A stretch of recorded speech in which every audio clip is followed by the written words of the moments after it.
ब्रह्मचर्य पालन करने में हमें मदद मिले। भोजन करते समय मसूर की दाल ना खाए,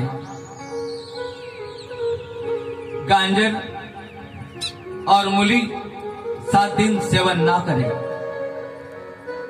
शराब ना पिए, मांसाहार ना करे, आमलेट ना खाए, बिरयानी ना खाए, शुद्ध शाकाहार शिकार करे। कथा सुनने के बाद घर में जाने के पश्चात कथा का मनन करे कि आज हमने जो कथा सुनी उसका सार अर्थ क्या है। भगवान का भजन संकीर्तन के माध्यम से गाते गाते रात गुजारे, फिर से सुबह कथा आरंभ होने से पहले आकर मंडप में हाजिर हो जाए।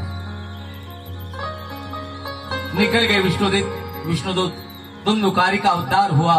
गोकर्ण महाराज जी ने इसी आषाढ़ माह के प्रतिपदा से अष्टमी तक कथा का फिर से आयोजन किया। भगवान श्याम सुंदर तीर्थ परमात्मा निधाम गमन करने के पश्चात 200 साल के बाद में एक कथा संपन्न हुई। आषाढ़ शुद्ध प्रतिपदा से आषाढ़ शुद्ध अष्टमी अपनी कथा आषाढ़ शुद्ध त्रयोदशी को आरंभ हुई। 4-5 दिन मध्य पक्ष में जाएगी।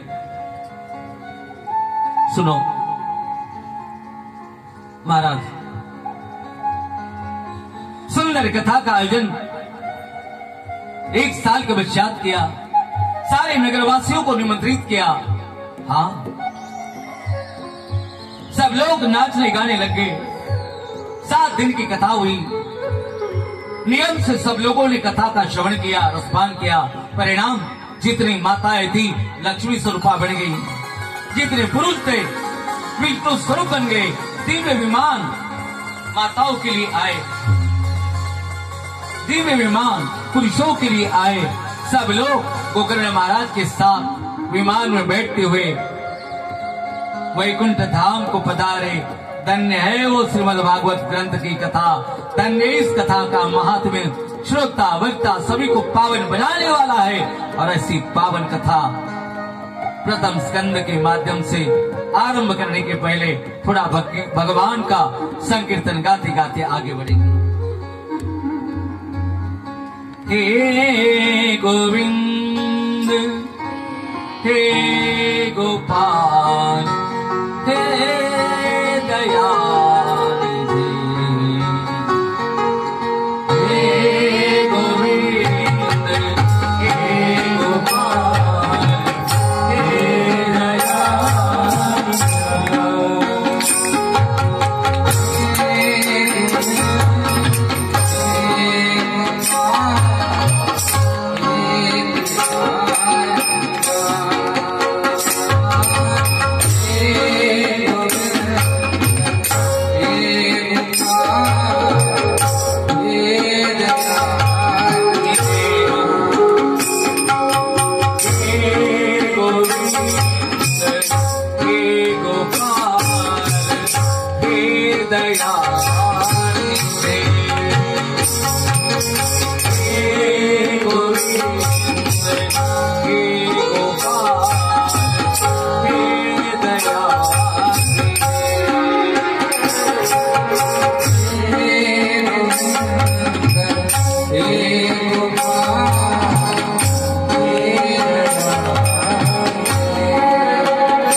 हे नया